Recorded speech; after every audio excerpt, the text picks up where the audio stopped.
దేశంలోని యావత్ ముస్లింలకు హైదరాబాద్లోని దారుస్సలాం రాజధాని అని ఎంఐఎం శాసనసభాపక్ష నేత అక్బరుద్దీన్ ఓవైసీ అన్నారు. మజ్లిస్ ఇత్తెహాదుల్ ముస్లిమీన్ పార్టీ 59వ ఆవిర్భావ వేడుకలు హైదరాబాద్ దారుస్సలాంలోని పార్టీ కేంద్ర కార్యాలయంలో ఘనంగా నిర్వహించారు. పార్టీ కార్యాలయంపై పతాకావిష్కరణ చేసిన అనంతరం శ్రేణులను ఉద్దేశించి ప్రసంగించిన అక్బరుద్దీన్ ఓవైసీ కేంద్రంలోని మోదీ సర్కార్ అరచేతిలో వైకుంఠం చూపింది తప్ప ఎవరికీ నయా పైసా మేలు చేకూర్చలేదని దుయ్యబట్టారు. తెలంగాణ, ఏపీలతో పాటు మహారాష్ట్ర, యూపీలలో ఎంఐఎం ఓట్ల శాతం గణనీయంగా పెరిగిందన్నారు. కర్ణాటక, పంజాబ్, ఇతర రాష్ట్రాలపై ప్రత్యేక దృష్టి కేంద్రీకరించినట్లు తెలిపారు. ఎంఐఎం కార్యదర్శి ఎమ్మెల్యే అహ్మద్ పాషా ఖాద్రీ స్వాగతోపన్యాసం చేశారు. పార్టీ ఎమ్మెల్యేలు, కార్పొరేటర్లు, ముఖ్య నేతలు, కార్యకర్తలు పెద్ద సంఖ్యలో హాజరయ్యారు. మహారాష్ట్ర మున్సిపల్ ఎన్నికల్లో విజయం సాధించిన ఎంఐఎం కార్పొరేటర్లు ఈ కార్యక్రమంలో పాల్గొన్నారు. యూపీ ఎన్నికల ప్రచారంలో ఉన్నందున పార్టీ అధ్యక్షులు ఎంపీ అసదుద్దీన్ ఓవైసీ హాజరు కాలేకపోయినట్లు ఎంఐఎం ప్రతినిధి తెలిపారు. सालार मिल्लत अलाज सुल्तान सलाहुद्दीन ओवैसी साहब की खबर को नूर से भर दे कि उन्होंने फख्र मिल्लत के नारों और ख्वाबों को एक हकीकत की शक्ल दी. मैं ये भी जरूर बयान करूंगा नौजवानों के सामने कि जब मजलिस की क़यादत के कांटों भरे ताज को फख्र मिल्लत ने कबूल किया था तो 2 मार्च के जलसे के बाद फख्र मिल्लत को गिरफ्तार किया गया था. फिसलवंडा में बाग था, वहां पे मजलिस इत्तेहादुल मुस्लिमीन का जलसा हुआ था.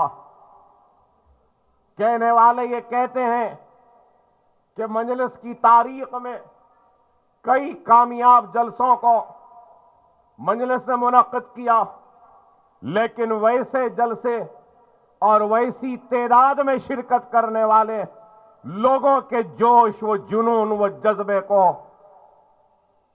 कभी भी देखने वालों ने नहीं देखा कि लाखों की तादाद में लोग, कोई चादर ले आ रहा था, कोई जानेमाज ले आ रहा था, कोई पानी ले आ रहा था, तो कोई साफ कर रहा था मैदान को, और वहां जलसा हुआ. और जलसे में जब अहियाए मजलिस हुआ, जलसा खत्म हुआ, तो सुबह की फजर से पहले फख्र मिल्लत के घर को फिसलवंडे पर पुलिस वालों ने घेर लिया 4 तरफ से, और फख्र मिल्लत के गिरफ्तारी के अहकामात और वारंट को लेकर आए, और फख्र मिल्लत गिरफ्तार हुए. और गिरफ्तार होने के बाद चंचलगुड़े की जेल में 11 माह तक जेल की सलाखों के पीछे रहे. 5.5 फीट के कमरे में जेल में डाल दिया गया. चिलचिलाती हुई धूप की गर्मी की तपिश को बर्दाश्त करना पड़ा, तो कड़ाके की सर्दी के थपेड़ों को बर्दाश्त करना पड़ा. 11 महीने तक जेल में रहे, कुरान का तर्जुमा लिखते रहे, और हर वक्त हुकूमत हिंद के खासिदों ने आकर यही पेशकश किया और कहा फख्र मिल्लत से. और उस वक्त फख्र मिल्लत जब जेल में गए तो फख्र मिल्लत ने अपने नौजवान फर्जन को, सालार मिल्लत को मजलिस की जिम्मेदारी दी. और मजलिस की जिम्मेदारी दी तो सालार मिल्लत को कुछ मालूम नहीं था. और जब जिम्मेदारी दी, फख्र मिल्लत जेल में, हुकूमत हिंद, जवाहरलाल नेहरू वजीर आजम हिंदुस्तान थे उस वक्त, उनके खासिदीन बार बार एक ही पैगाम पहुंचाते सालार मिल्लत तक, और कहते कि अपने बाप फख्र मिल्लत तक पहुंचा दो, ये कागज है, इस पे दस्तखत कर दो. इसमें यह लिखा है कि मजलिस इत्तेहादुल मुस्लिमीन सियासत में हिस्सा नहीं लेगी, इंतखाबात में हिस्सा नहीं लेगी, और सिर्फ एक तंजीम बनेगी और काम करेगी बगैर सियासी जिद्दोजहद के.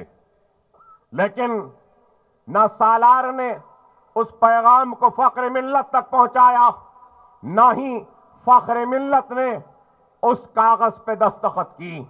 और यही बात कहते रहे कि 11 माह क्या, तुम मुझे 11 बरस भी जेल में क्यों ना डाल दो, मैं मुसलमानों को जिंदा लाश नहीं बनाऊंगा। हम सियासत में हिस्सा लेंगे और अपनी जिद्दोजहद को आगे बढ़ाएंगे। ये एक अज़्म था, इरादा था और एक जुनून था जो आगे बढ़ते गए। 11 माह के मुसीबत के बाद जेल से रिहा हुए, जलसे होते थे मजलिस के तो कोई बरकी नहीं देता था। दरवाजे वो अपने घर की खिड़कियों को खोलकर देखने की हिम्मत जुटा नहीं पाते थे। मजलिस के जलसों में 3 या 4 लोग शरीक होते थे। स्टेज पे बैठने वाला कोई नहीं। बाप तहरीर कर रहा है तो सुनने वाला बेटा है, बेटा तहरीर कर रहा है तो सुनने वाला सामाईन में बाप नजर आता था। यही जिद्दोजहद थी फख्र मिल्लत व सालार मिल्लत की कि मजलिस इत्तेहाद अल मुस्लिमीन आगे बढ़ते गई। 11 बरस की कानूनी जिद्दोजहद के बाद आप और हम जहां बैठे हैं, इस दारुस्सलाम को हासिल किया गया। ये दारुस्सलाम फायर ब्रिगेड का ऑफिस बन गया था और फायर ब्रिगेड के ऑफिस चलते थे दारुस्सलाम में, और दारुस्सलाम वीरान हो चुका था। और दारुस्सलाम को हासिल किया, और दारुस्सलाम पर जब सबसे पहले दारुस्सलाम का पोजीशन लेने आए तो मैं जिस मुकाम पे खड़ा हूं, ये वही मुकाम है जिस मुकाम पर फख्र मिल्लत, सालार मिल्लत और मजलिस के मुजाहिदीन ने मिलकर यहां पर साफ किया था। साफ कर कर जानेमाज बिछाकर सबसे पहले नमाज अदा की थी इसी मुकाम पर। ये काम कोई ऐसे रातों रात नहीं बना। 59 साल की जिद्दोजहद कोई छोटी जिद्दोजहद नहीं है। और फिर दारुस्सलाम को हासिल किया, इस वीराने को आबाद किया, और इसके दरो दरवाजे दीवार जो मायूस थी 11 बरस से जायद, जिन दीवारों में सन्नाटे थे, खामोशी थी, उन दरो दीवार को आबाद किया, वीरानियत को खत्म किया और नारे तकबीर अल्लाहु अकबर की आवाज को बुलंद किया और हरे परचम को लहराया। मजलिस इत्तेहाद अल मुस्लिमीन के जिद्दोजहद का आगाज किया। जब दारुस्सलाम लिया तो सबसे पहले दारुस्सलाम के इस कोने की इमारत में, नूर महल जिसको कहते हैं, इसमें एक स्कूल कायम किया। स्कूल चलता था इसमें। और उसके बाद ये सामने की बिल्डिंग ITI सेंटर बनाया गया, इंडस्ट्रियल ट्रेनिंग सेंटर।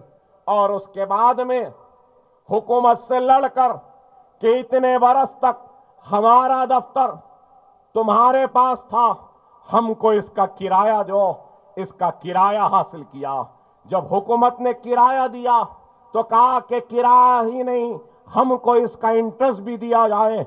इतने बरस तक किराया नहीं, और वो जो पैसा आया उस पैसे से ये स्कूल बना, ITI सेंटर बना और दारुस्सलाम की सामने की मलगियां बनी। कितने बरस के बाद